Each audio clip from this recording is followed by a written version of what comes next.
السلام عليكم ورحمة الله وبركاته. لما نقيت يوتيوب سلامي عشان wuxuu ku saabsan yahay su'aal soo noqday ayaan rabaa inaan ka jawaabo. DV lottery wax jira ma yahay? Arday kamid ah wuxuu yiri DV lottery wax lagu dhahay wax jira ma aan waa been. Waxaad ogaanaysaa qof kasta ra'yi ayuu qabaa, laakiin waxa idin tusaya caddayn. Wax kastana waxa loo baahan yahay marka qofka u sheegaysid inaad haysid wax caddayn ah qofka helay iyo qofka helinba.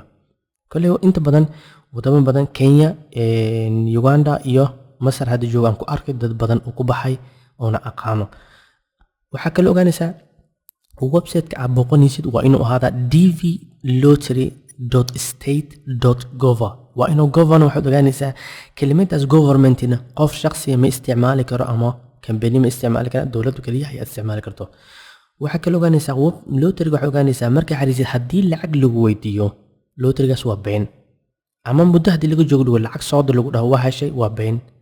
laakiin waxaad ogaanaysaa lotteryga markaad heshid warqad aan ku tusi doono ku soo dhacdo waxaasoo dhan waxaad ogaanaysaa form labaad ayaa lagu soo diraa. formkaasaa buuxinay inaad Mareykanka weligaa tagtay, dambi gashay, howlo badan ayaa lagu weydiinaya. waddanka joogtina faras ka soo qaada booliiska, caafimaad martid, wax dhan ma lagu sheegaa. kadib waxaa lagu siinayaa ballantii aad ku tagi lahayd safaaradda. haddii aad joogtid Soomaaliya waxa lagu leeyahay safaaradda kuugu dhow tag, ama Jabuuti tag, ama Ethiopia tag, ama Kenya tag, midii kuu fudud ayaa tagaysaa. tan kale waxay tahay markii ay ku soo baxdo interviewga aadan marin safaaradda gudaha gashid ayaa lacagta paymentiga bixinaysaa, laakiin laguma dhahayo internet ku soo dir waxaasoo dhan ma og.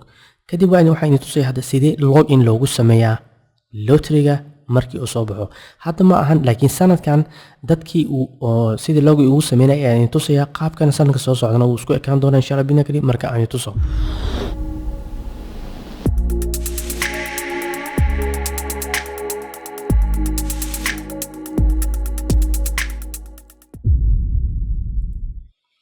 marka waxaad samaynaysaa dvlottery.state.government website-kaas ayaa booqanaysaa adigoo isticmaalaysa browserka noocu yahay.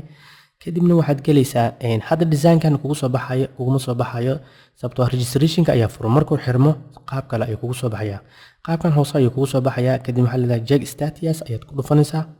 kadib marka aad ku dhufatid waa koorka isticmaalaysa waa inuu ahaadaa 2017 waa inuu ahaadaa.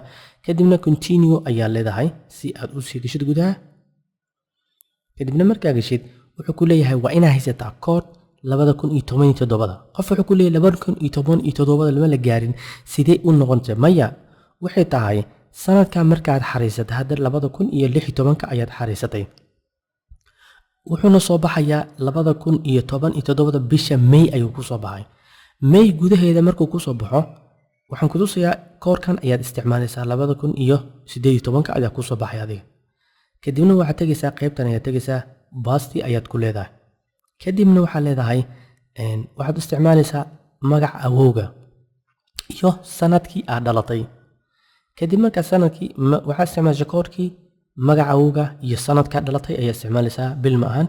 kadibna koorkaas ayaa isticmaalaysaa 96 kood marba kood ay ku soo baxayo. kadibna submit ayaa leedahay. sanadkii hadda markuu soo socdo ee May ku soo baxo ilaa September xareynta ayaa bilaabanaysa. foomka dambe dib loo xareynayo. tusaalaan qofka natiijada waxa u soo baxay inuu ku guuleysan, waxa lagu yiri has not been selected, lama dooran qofkan. qofka ku dooran ma aha shakhsi, waa computer random wareegaya waa nambaradaas nasiibkaaga nambarka ku qabsama ayaad ku helaysaa. mid kale waxaad ogaanaysaa September May ku soo baxay ilaa September sidaas ayay ku noqonaysaa. kood waa ujeedaa 2018 sida hadda kugu tilmaamay 2018 sababtoo 2018 waxaa laga wadaa baxitaanka qofka ugu dambeeyay ee lotteryga sanadka 2016 xareysay ayaa 2018 u baxaya. waxaad ogaanaysaa qofkaana waa macnaha uu xareystay waana maasantaa lagu dhahay. waxaan ogaanaysaa 2018 qofka ugu dambeeyay ayuu noqonaya. dhammaantood ma ahan, sababtoo wuxuu bilaabanaya bisha October 2017 ayaa interviewga u bilaabanaya dadkii ku guuleystay sanadka soo socda ku guuleysan doono. wuxuuna bilaabanayaa May 2017 ayuu bilaabanayaa natiijada. kadibna wuxuu dhammaanayaa in foomka dib loo xareeyo markay dadku soo baxaan ilaa 30 September. intaas natiijooyinka markay ogaadaan waa inay dhaqso ku xareeyaan foomamka. foom labaad markaa xariisid inaad weliga Mareykanka tagtay, dambi ma gashay, waxyaabay dhan ka hadlaysaa.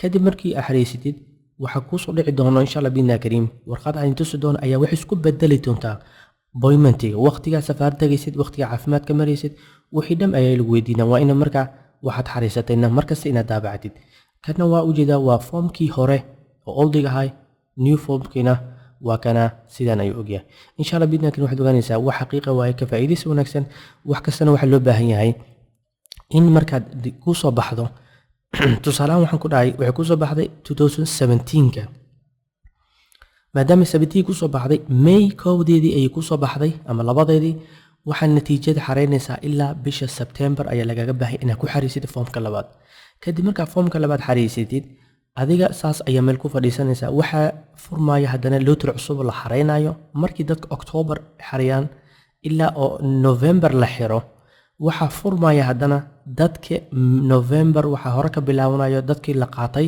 2007 ayaa interviewgooda bilaawanaya ilaa wuxuu dhamaanaa markaas 2018 sidaas ayaa lotariga qaabkaas loo wadaa sanadka xariisatay iyo sanadka lagu dhahay 2018 qofka ugu dambeeya ayaa baxayo dadka dhan ma ahan sida numberka loo kala herayo waaye insha Allah biidnilaahi kaliimka dar ayaan ka faafaynayna qofkii helay iyo qofkii waayo fadlan insha Allah biidnilaahi kaliimka faa'iidaysi wanaagsan wixii adiga ka fahmi weysayna fadlan comment ka reeb assalamu calaykum wa rahmatullahi ta'ala wa barakaatuh jazaakum Allahu khairan